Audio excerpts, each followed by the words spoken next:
Assalamualaikum warahmatullahi wabarakatuh. Waalaikumsalam warahmatullahi wabarakatuh. Mohon maaf Abah, kami mengganggu waktunya Abah. Di sini ada pertanyaan dari pemirsa atau dari orang-orang yang selalu memperhatikan alam hikmah. Bertepatan dengan tahun ini adalah bulan ini adalah bulan Rabiul Awal tahun 1442 Hijriah, yaitu dengan lagi viralnya peringatan Maulid Rasulullah Shallallahu Alaihi Wasallam, Allahumma sholli wa sallim wa di barik mana ada alaih. juga pro dan kontra. Jadi kami mohon penjelasan dari Abah, mengapa harus diperingati? Ya, terima kasih pada Ustadz Aswam. Sebelumnya saya ucapkan Assalamualaikum warahmatullahi wabarakatuh. Bismillahirrahmanirrahim. Alhamdulillahirabbil alamin. Allahumma ya wahidu ya ahad ya wajidu ya jawad. Sholli wa sallim wa barik ala sayyidina Muhammad wa ala ali sayyidina Muhammad fi kulli lamhati wa nafasin bi adati ma'lumatillahi wa quyudati wa amdati.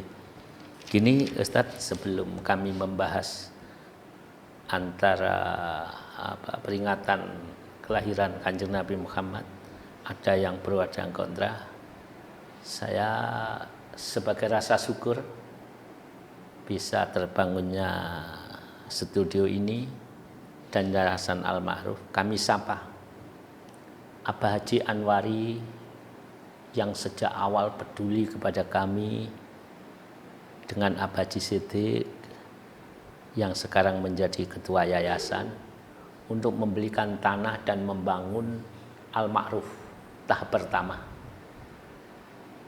Saya ucapkan terima kasih jasa panjenengan Abah Haji Anwari dan Abah Haji Siddiq tidak terduga bagi kami. Insya Allah pahala mengalir terus.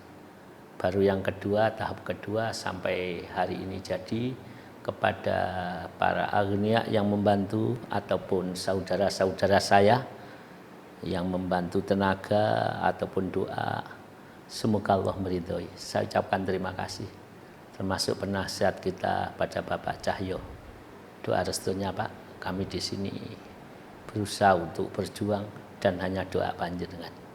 Gini Ustadz Aswam, yang panjenengan tanyakan, memang akhir-akhir ini ada pro dan kontra. Ada menyatakan bid'ah, ada menyatakan tidak. Ini tergantung kepada hati kita masing-masing. Kalau kita ini memang cinta kepada Rasulullah Shallallahu Alaihi Wasallam, salah satu aplikasi rasa cinta itu, dia tuh suka sekali pada mendengar kelahiran atau bulan kelahiran, sangat suka. Sehingga dengan sukanya, kecintanya pada Rasulullah Shallallahu Alaihi Wasallam, wajar kalau kita peringati kelahirannya dengan memperbanyak bacaan sholawat, dengan adanya mau'idatul hasanah, yang mana untuk membangkitkan rasa cinta ini agar tidak pudar. Jadi kepada Ustadz yang menanyakan atas nama dari saudara-saudara saya yang mengikuti, ini wajar, perkara yang pro silakan. Dan memang harus pro ini karena memang rasa cinta. Cinta itu ya begitu itu.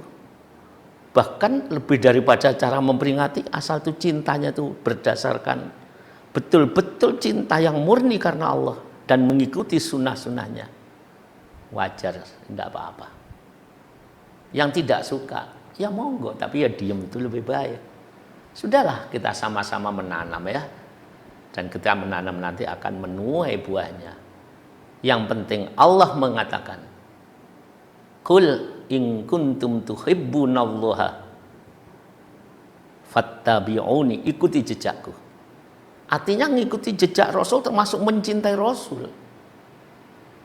Termasuk tindak tanduknya dan mencintainya itu otomatis merupakan emosional yang sangat luhur.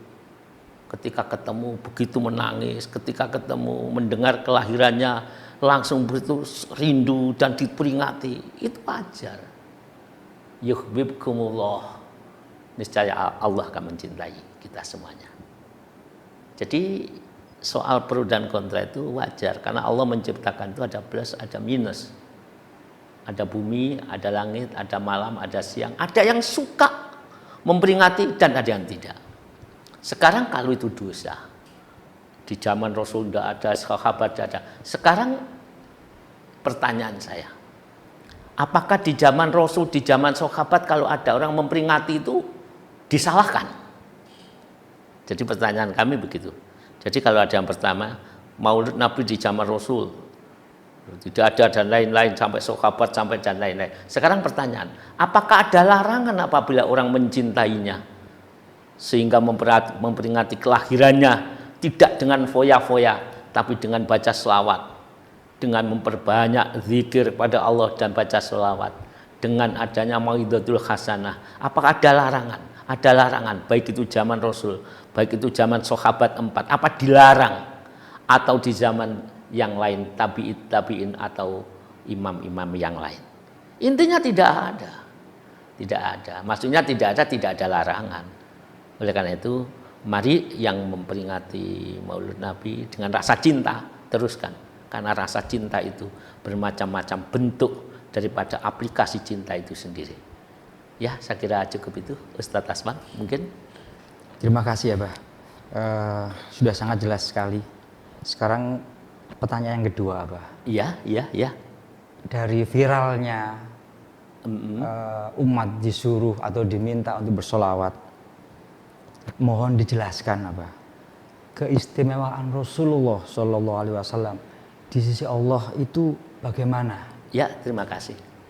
Ini memang banyak yang tidak paham atau memang sengaja tidak mau paham, ya. Dalam hadis Qudsi, Allah pun mendawuhkan, menfirmankan bahwa Rasulullah itu diciptakan oleh Allah itu merupakan sumber daripada terjadinya makhluk. Laulaka wa ma khalaqtul aflaka. Sekiranya aku tidak menciptakan engkau Muhammad kekasihku, niscaya aku tidak akan menciptakan makhluk semuanya cakrawala yang ada ini. Sehingga dikuatkan dengan hadis qudsi yang lain. Khalaqtuka min nuri wa khalaqtul khalqa min nurika. Kuciptakan engkau dari nurku Muhammad. Sehingga ada yang disebut nur Muhammad. Kuciptakan dari nurku, kata Allah. Wa khalaqtul khalqa min nurika. Dan kuciptakan semua makhluk itu dari nurmu. Ini merupakan keistimewaan. Yang artinya semua makhluk, terutama kita sebagai manusia, tiada wujud atau tidak akan diwujudkan oleh Allah kalau tidak ada yang disebut Nur Muhammad. Karena dari Nur Muhammad itulah kita diciptakan. Semua makhluk yang ada diciptakan oleh Allah Subhanahu wa taala. Jadi keistimewaannya seperti itu. Yang kedua, keistimewaannya Rasulullah. Ini lebih dahsyat lagi. Allah itu sang pencipta. Allah memerintah hambanya untuk taat, untuk ibadah, untuk sholat, untuk puasa, untuk baca zikir. Tapi Allah tidak pernah sholat, Allah tidak pernah zikir, Allah tidak pernah istighfar. Tapi hanya sholawat. Ketika Allah mau memerintah hamba untuk berselawat, yang merupakan satu garis benang merah antara menuju Allah dengan memakai selawat, Allah pun berselawat dengan para malaikatnya. Innallaha wa malaikatahu yusholluna 'alan nabi ya ayyuhalladzina amanu shollu 'alaihi wasallimu taslima. Jadi itu. Jadi banyak keistimewaannya. Ternyata dengan adanya Rasulullah, Rasul itu merupakan benang merah untuk hamba menuju pada Allah. Karena hamba tidak mampu menuju Allah, karena tidak kenal. Nah, Rasul kenal karena diciptakan dari nurnya gitu. Maka orang kalau ingin menuju Allah pakai jalur yang disebut Rasulullah. Ingat Nabi Adam pun menuju kepada Allah, padahal ciptaan Allah sendiri. Ketika taubat tetap melalui jalur Muhammad Rasulullah Shallallahu Alaihi Wasallam. Nah ini keistimewaan Rasulullah. Maka kita sebagai umatnya mendapatkan keistimewaan seperti itu. Luar biasa. Sampai masuk surga pun didahulukan umatnya Rasulullah. Banyak sekali. Dan keistimewaan Rasulullah. Lebih-lebih kita sebagai umatnya. Maka kalau pada bulan Rabiul Awal ini sangat viral di mana-mana memperingati lahirnya Kanjeng Nabi. Intinya itu sholawatnya itu. Tidak memperingati dengan hura-hura, dengan pesta, tapi yang jelas memperingati dengan membaca sejarah Rasulullah agar kita benar-benar tidak rekatnya ini sangat rekat, jangan sampai hilang cinta kita pada Rasul. Karena lebih-lebih zaman ini ya, situasi seperti ini, di mana orang mencintai Rasul itu sangat sulit sekali. Maka hanya dengan cara berselawat yang banyak, memperingati hari kelahirannya dengan dibacakan sejarah Rasulullah, ini yang akan menjadikan hati kita bertahan untuk mengikuti sunnahnya dan mencintai Rasulullah Shallallahu Alaihi Wasallam. Demikian Ustaz. Ya. Terima kasih ya Pak. Ada pertanyaan mungkin yang terakhir ini ya Pak. Monggo. Selain istimewanya Rasulullah Shallallahu Alaihi Wasallam, yaitu menjadi penghubung untuk menuju kepada Allah Subhanahu Wa Taala. Kira-kira hikmah atau asar seperti apakah yang akan dimiliki oleh seorang hamba atau umat Rasulullah yang cinta dan senantiasa bersolawat? Terima kasih. Memang ini banyak sekali ya. Solawat, orang mencintai Rasul otomatis banyak berzikir asmanya, banyak bersolawat. Karena Allah yang menciptakan bersolawat. Semua malaikat dikehendaki dan diperintah bersolawat. Lah orang-orang yang beriman, ya ayyuhalladzina amanu sallu alaihi wasallimu taslima. Itu pun juga diperintah. Oleh karena itu apa keistimewaannya? Apa hikmah? Apa asarnya? Gini, orang membaca selawat itu dijamin oleh Allah. Dijamin. Apalagi di zaman ini kita yang penuh dosa, ya. Lesan kita tidak pernah kita lockdown. Lesan ini sudah begitu busuk. Ghibah kemana-mana, mencari kesalahan orang. Allah melarang wala tajassasu, kita mencari kesalahan orang lain. Allah melarang wala yaghtab ba'dukum ba'du, kita ghibah. Ini sudah rusak. Ghibah, mencari kesalahan orang lain, ini menghancurkan amal. Amal kita akan habis besok, terutama di akhirat. Kita bagikan kepada orang-orang yang kita benci. Solawat keistimewaannya akan dirubah oleh Allah. Semuanya akan diampuni dosa apapun. Diampuni oleh Allah. Bahkan Allah akan mencintainya. Kemarin sudah dibahas dalam surat An-Nisa ayat 64. Ya, ingat ya kemarin. Ternyata selawat ini gunanya untuk menghapus dosa. Selain menghapus dosa, sholawat itu menjadikan seorang hamba akan dicintai oleh Allah karena sholawat kepada Rasul. Ayatnya 64 surat An-Nisa. Di situ Allah sudah jelas menyatakan, walau annahum idzalamu anfusahum ja'uka fastaghfirullaha wastaghfarallahumur rasulu lawajadullaha tawwabar rahima. Itu kan kemarin sudah dijelaskan. Sekiranya mereka ya, kita ini yang mendolimi dirinya, punya hati tidak menggunakan hatinya, punya lesannya tidak dipergunakan, punya telinganya tidak digunakan untuk ibadah, untuk berbuat baik, untuk pendekatan diri kepada Allah, semuanya rusak. Mereka yang mendolimi dirinya itu, walau annahum idzalamu anfusahum, mereka itu yang mendolimi diri, penuh dosa, penuh maksiat, bahkan ibadah tidak diperhatikan. Ja'uka, datang kepadamu wahai kekasihku Muhammad. Datang di sini artinya itu hatinya istidor bersolawat, karena melaksanakan perintahnya Allah yang merintah untuk bersolawat. Allahumma sholli ala sayyidina Muhammad. Hatinya bergetar merasa datang kepada Rasul.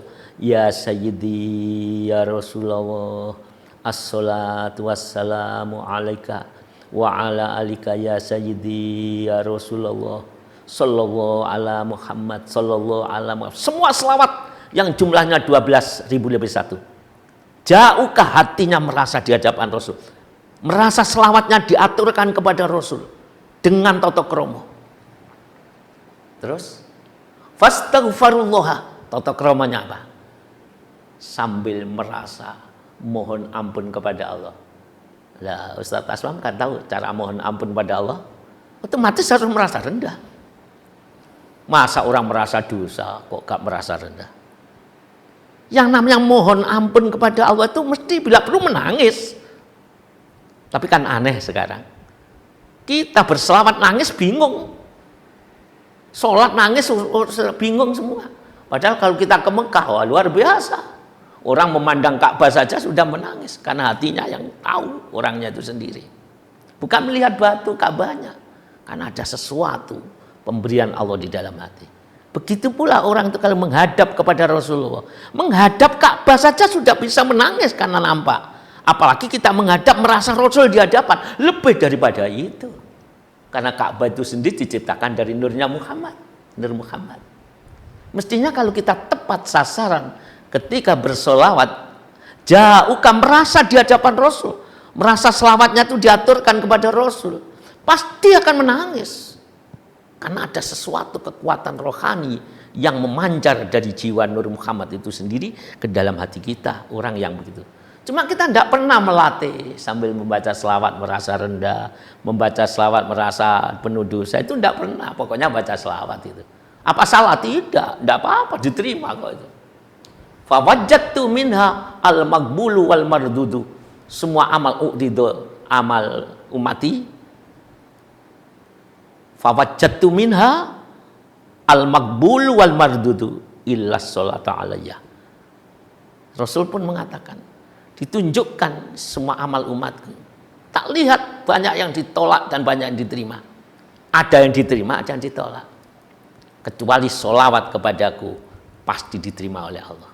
Walaupun tidak khusyuk diterima. Tapi di sini dalam surat An-Nisa, jauhkah berselawat sambil istidor. Istidor itu merasa datang di hadapan Rasul. Kita melihat Ka'bah sholat di sini tidak bisa nangis. Tapi setelah ada di Mekah, Makatil Mukarramah, melihat Ka'bah banyak yang menangis. Apalagi kita baca selawat, gak bisa nangis. Tapi ketika baca selawat menghadirkan Rasul di hadapan kita, merasa Nabi di hadapan kita, pasti menangis. Lebih mulia Rasulullah dibandingkan dengan Ka'bah itu sendiri. Walaupun sama-sama mulia dan dimuliakan, tapi Rasul lebih, karena nomor satu yang paling dicintai dan dimuliakan oleh Allah. Jadi asalnya gini Ustaz Aslam, orang yang membaca selawat, andekan tanpa istidor, asarnya itu akan menjadi dingin hati itu. Orang itu akan menambah rasa cinta. Dan orang yang baca selawat akhirnya semakin kuat di dalam melaksanakan sunnah-sunnahnya. Karena selawat itu akan menuntun jiwa kita untuk melakukan ibadah dengan benar.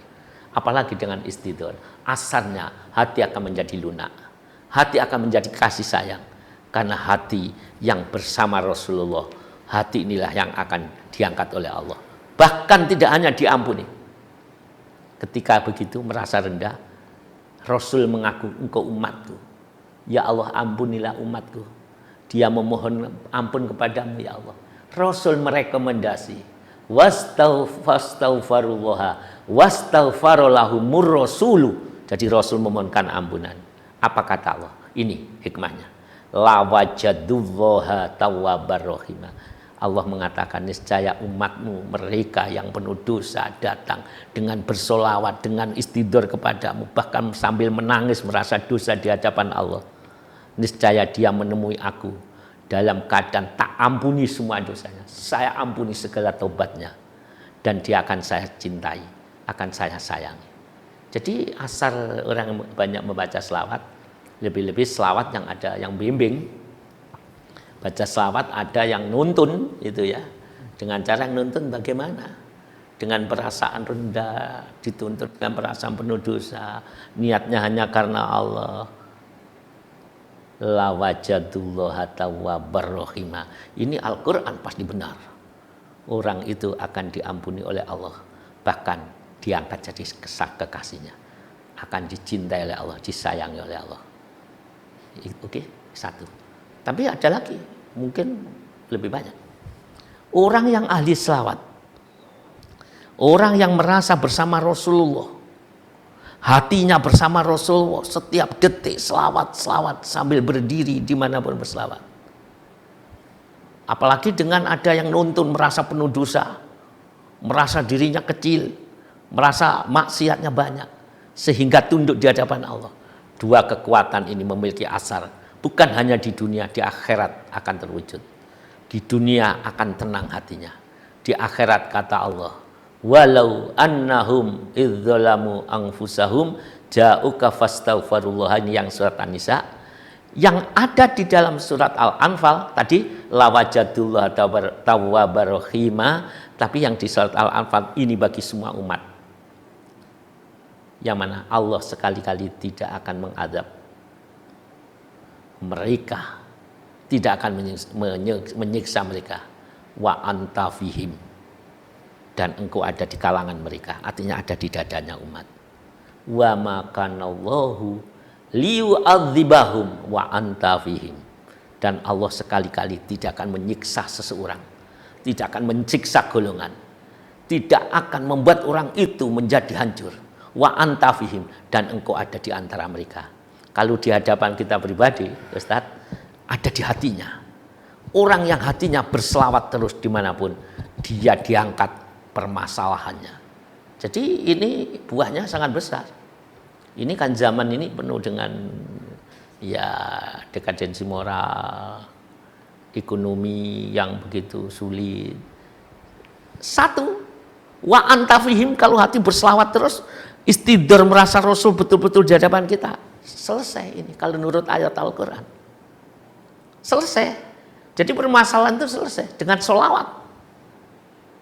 Tetapi sayang, akhir-akhir zaman ini justru banyak yang kita ini kurang sungguh-sungguh. Bukan berarti meninggalkan yang lain, monggo yang lain juga diamalkan, yang lain juga dibaca, tapi selawat prioritaskan. Kemarin kan sudah dikatakan ulama-ulama dulu itu kalau berselawat itu tidak hanya 1.000, 2.000, puluhan ribu. Tapi dasarnya cinta, maka dia tidak terasa. Kalau kita kan tidak ada dasar cinta, dasarnya keinginan, makanya berat. Yang kedua, wa makanallahu mu'adzibahum wa hum yastaghfirun. Yang pertama selawat, itu solusi untuk menghadapi zaman yang seperti ini. Yang kedua, Allah sekali-kali tidak akan mengadab, menguji, membuat orang itu hancur, membuat orang itu menderita. Wahum yastaghfirun, mereka umatmu. Ya kekasih kemarin kita masuk, kita masuk. Itu senantiasa mohon ampun kepada Allah. Artinya hatinya selalu tunduk, hatinya selalu merasa dosa, hatinya selalu merasa jelek, penuh dosa, penuh dolim, sehingga tidak pernah lesan ini menghujat orang lain karena dia memandang dirinya sudah jelek. Nah, ini hikmah. Nah, asalnya kalau itu sudah dilakukan, maka akan membuahkan lesan yang santun. Dia tidak mau ngerasani orang lain karena dia tahu dirinya lebih jelek, dirinya lebih jahat, dirinya lebih dolim. Jadi asarnya seperti itu. Buah dari hati membuahkan ketenangan jiwa dengan selawat, membuahkan kelembutan sikap. Yang kedua, asar yang lain adalah kita senantiasa menerima dengan apa yang diberikan oleh Allah. Karena di sini ada Nur Muhammad, ada selawat yang langgeng di dalam hati. Lakukan terus. Prioritas perbanyak selawat di akhir zaman. Setelah memperbanyak selawat, perbanyak perasaan dolim di dalam membacanya. Insya Allah itu selawat. Tapi ya gini, Ustaz, di akhir zaman ini dalam dawuh, dalam kitab Majalis Susaniyah, ya, halaman 87. Ini Syekh Syahal At-Tustari itu pernah mengatakan di dalam kitab itu.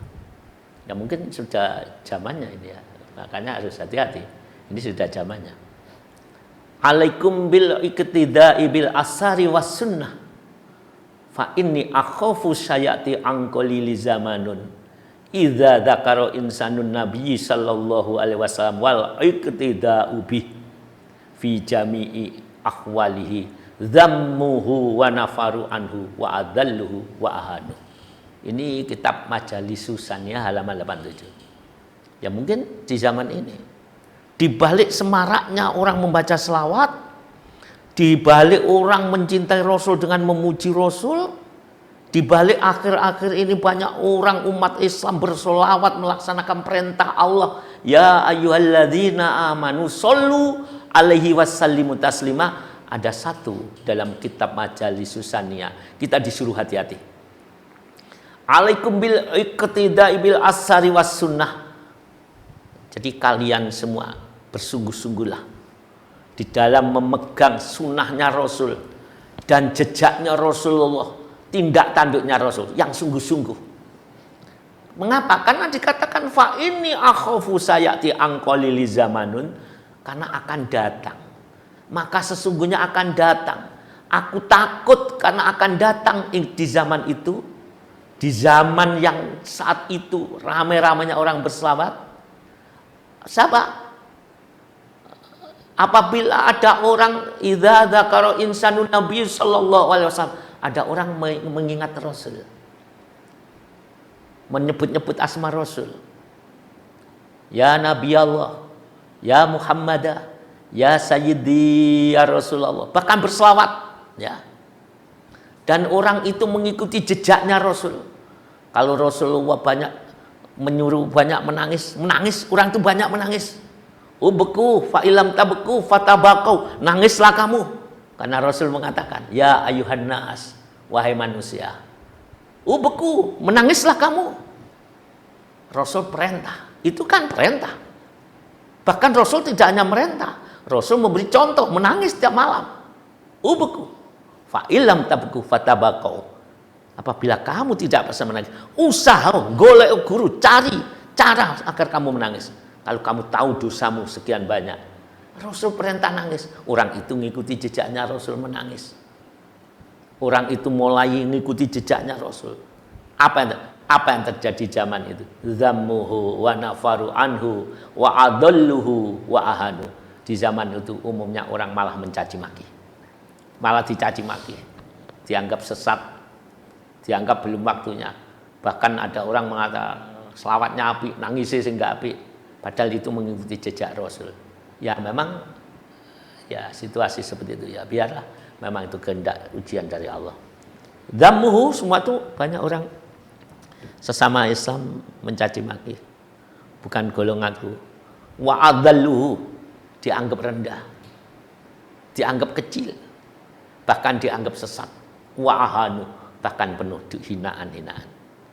Jadi Ustaz, kalau hari ini orang memperingati kelahiran Nabi, ada yang mengatakan bid'ah, wajar itu ayatnya sudah diterangkan, dicaci maki. Jadi orang membaca selawat di zaman itu memperingati kelahiran Kanjeng Nabi, cinta pada Rasul, mengikuti akwalnya, mengikuti asarnya, banyak orang mencaci maki. Ya pas ini zamannya dicaci maki. Bahkan wa adalluhu, dipandang rendah, wa ahanu, bahkan dihina, dipandang sesat. Teruskan saudaraku, kalau kita memang mencintai Rasul, dimanapun harus berselawat. Bila perlu peringati setiap detik kelahiran Rasul. Artinya dengan kelahiran Rasul inilah panjang harus memperingati. Ingat, inilah rahmat Allah yang diturunkan di jagat ini. Karena Allah mengatakan, wa ma arsalnaka illa rahmatan lil alamin.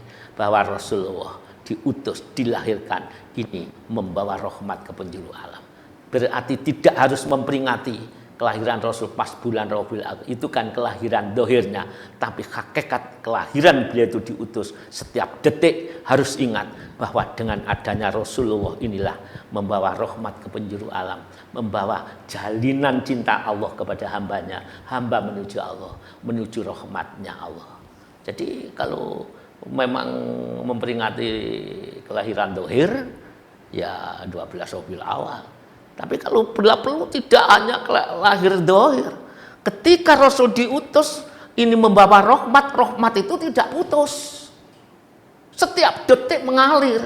Kalau begitu peringati. kelahiran Rasul secara utusan itu setiap detik harus ingat Rasul. Kita peringati, artinya kita ingat supaya kita tahu bahwa adanya Rasul inilah rahmatnya Allah akan mengalir ke dalam diri kita dan umat masyarakat jami'al alamin. Ya, saya kira cukup itu ya. Mungkin ada pertanyaan tambahan atau yang lain. Terima kasih Abah. Sepertinya untuk kajian malam ini cukup. Kami mewakili saudara-saudari yang mengikuti kajian Al-Hikmah, mohon doa restunya Abah. Oke. Sebelum diakhiri saya nambah ya. Iya. Saudaraku, dalam kitab Takribul Usul yang dikatakan madhab itu yang mana sih? Yang dikatakan menghadap itu yang mana? Padahal berselawat itu jauh datang kepadamu berarti menghadap. Artinya membaca selawat, walaupun tidak bisa menghadap tetap diterima. Cuma untuk penyempurnaan, membaca selawat sing diarani maca selawat madhep itu ya apa? Gimana? Menghadap kepada Allah itu bagaimana? Nah ini yang kita, istilah ini kita cari solusinya. Ternyata kita temukan di kitab Takribul Usul. Di mana di dalam kitab Takribul Usul, bahkan ada di dalam kitab kuliah Wahidiyah, itu diterangkan. Al-iqbalu ilallahi wa rasulihi sallallahu alaihi wasallam. Jadi yang dimaksud madhep kepada Allah ketika hudur atau madhep kepada Rasul disebut istidor. Ini harus tahu kok madhep pada Rasul. Madhep kepada Rasul itu istidor. Jadi merasa Rasul bersama Rasul gitu loh. Ketika baca salawat merasa bersama Rasul. Jadi begitu, sehingga timbul tata krama membaca selawatnya itu. Bagaimana tata krama membaca selawat? Bisyiddatid dulli wal inkisari wal iftikor.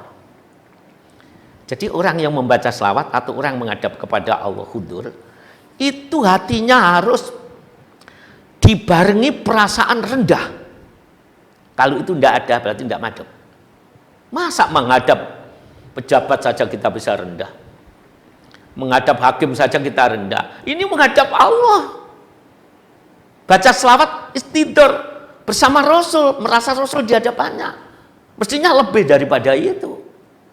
Merendah, merasa dosa, merasa tidak pantas, merasa di hadapan Rasul tidak pantas. Coba di dalam tiba. Wa ataqal udu yabki wa tadallal baina yadaika. Rasul datang kalau di dalam kitab tiba. Tumbuh-tumbuhan yang bukan umatnya saja itu datang mentiung, watadallal merendah baik kepada Rasul, bahkan menangis di hadapan Rasul. Ini menghadapnya tumbuhan itu ditiba wa ataka udu ya bagi. Jadi ranting-ranting berhadapan Rasul, berdatang pada Rasul itu menangis. Watadallal baina yaday, karena merendah. Lah kita umatnya bagaimana ini? Ya mestinya dilatih, tapi aneh di zaman ini kalau kita baca selawat menangis, banyak yang mengecam karena menangis. Alasan tidak ikhlas itu sudah melampaui batas, intervensi haknya Allah. Karena kita tidak tahu hatinya orang, tapi kita mengatakan itu. Kalau di Mekah, di Madinah orang baca selawat banyak yang menangis itu. Ketika sowan selawat di hadapan Rasulullah, ketika ziarah di Raudhah itu banyak yang menangis. Tidak ada apa-apa. Tapi aneh. Ya seperti tadi yang disampaikan. Jadi wa tadzallal baina yadaka. Ini tadzallul. Jadi disebutkan bisyiddatid dulli itu dengan perasaan rendah. Serendah-rendah. Terus merasa dosa, tidak pantas di hadapan Allah. Bersama Rasul mboten pantas, tidak pantas. Bahkan penuh dengan segala kegelisahan. Sudah demikian menghadap baru ma'at tabarri anil hauli wal quwati, menghilangkan perasaan mampu. Aku iso rendah, saya bisa kuat, saya bisa menangisi dosa, saya bisa ikhlas, dibuang perasaan itu, diganti nol. Ini semua pemberian Allah. Inilah yang disebut madhep. Selain ada kerendahan, ada dirinya penuh dosa, bahwa dirinya ini banyak dolim, perasaan mampu itu dibuang, dinolkan. Ma'at tabarri anil hauli wal quwati. Jadi menghilangkan, menghancurkan perasaan mampu dan kuat. mampu khusyuk, mampu nangis, mampu bisa apa-apa itu dinolkan, dilebur. Istilahnya la haula wala quwata illa billah. Jadi ini yang terakhir saudaraku, mari kita baca selawat yang terbanyak-banyak, sebanyak-banyaknya, tapi kualitas perasaan hati penuh kerendahan, penuh dosa dan rendah dan dolim itu harus tertanam. Setelah itu merasa rendah, merasa dolim, ada kekhusukan, buang jauh-jauh perasaan itu. Ma'at tabarri anil hauli wal quwati, dibarengi perasaan tidak punya kemampuan dan kekuatan, artinya nol, hanya Allah. Nol di sini adalah memiliki rasa la haula wala quwata illa billah. Saya kira cukup ini kepada saudara saya dimanapun berada. Mohon maaf karena ini tadi undangan ke sini ke studio ini mendadak, saya baru datang. Alhamdulillah tanpa adanya persiapan ya, sama-sama dengan Ustadz Aswam ya. Ya semoga Allah meridhoi. Jangan kecil hati, hidup ini hanya sekali, latih terus. Latih diriyadoi, ditirakati lan diriyadoi. Zikir lan suluk jok nganti lali, dilatih terus. Semoga Allah meridhoi. Dari saya pribadi mohon maaf yang sebesar-besarnya. Sekali lagi insya Allah kita bertemu dalam waktu dan tempat yang lebih diridhoi oleh Allah. Wabillahi taufik wal hidayah. Wassalamualaikum warahmatullahi wabarakatuh. Waalaikumsalam warahmatullahi wabarakatuh. Terima kasih ya Bah. Demikian saudara-saudari kami dalam hikmah. Semoga menjadi hidayah dan membuahkan hikmah bagi kita. Dari kami mohon maaf, sampai ketemu lagi. Wassalamualaikum warahmatullahi wabarakatuh. Waalaikumsalam warahmatullahi wabarakatuh. Kita tutup ya. Ya, Pak. Assalatu wassalamu alaika wa ala alika ya sayyidi ya Rasulullah. Assalatu wassalamu alaika wa ala alika ya sayyidi ya Rasulullah. Allahumma ya wahidu ya ahad ya wajidu ya jawad, sholli wa sallim wa barik ala sayyidina Muhammad wa ala ali sayyidina Muhammad fi kulli lamhati wa nafasin bi adadi ma'lumatillahi wa fuyudati wa amdadih. Terima kasih.